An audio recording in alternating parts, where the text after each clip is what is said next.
Would you say it's also like fairly important, like when someone's fighting up, you know, they're going to come with everything they have. So would you say it's fair to also, you know, you can't really underestimate anyone. Exactly. Have you ever been in there where you've underestimated someone and it went wrong?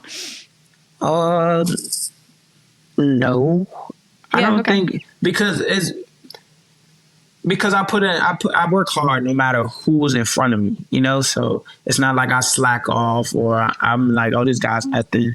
Because I know how boxing is. I know you're not supposed to underestimate anyone, and I know one punch can change a fight.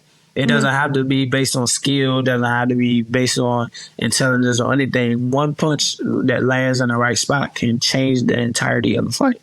So, So I always work hard, and I never underestimate anyone. Yeah, I think that's just the attitude to take in too, isn't it? Now, looking back, you know, the fight that you had, I believe it was the WBO International Super Featherweight in Puerto Rico. Walk us through that fight, because like you just said, you know, one punch can change a fight, right? And, you know, it was ruled a slip, but I think by all records, that was clean. What was that like for you? What emotions were going through your mind at the time? Well, after that fight, when they announced the draw, I was hurt. Mind you, I never lost, and I never had a draw. So, as a professional, so when that happened, I was just distraught. I'm not gonna lie. I was in the locker room. I was like depressed. I was crying. Like I was crying.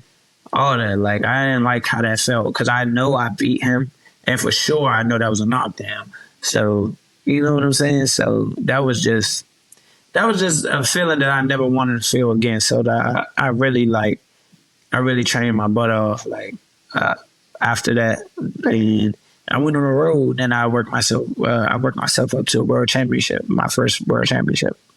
And how does that shift of mindset happen for you? Like, you know, you're feeling, you know, robbed, you're feeling hurt, you're feeling kind of targeted, like the fight was in Puerto Rico, you know, he was Puerto Rican. Like, how do you go from feeling like, oh man, I've just been done, to, okay, I got to shake my head out of this and work my ass off and focus on the next fight? Like, how does a fighter go through that shift? Well, speaking from personal experiences, like I'm not in this for nothing. Like I'm gonna go get what I'm after for sure. So even if there's a bump in the road, or you know, obstacle, a roadblock, we're gonna get through it somehow, some way.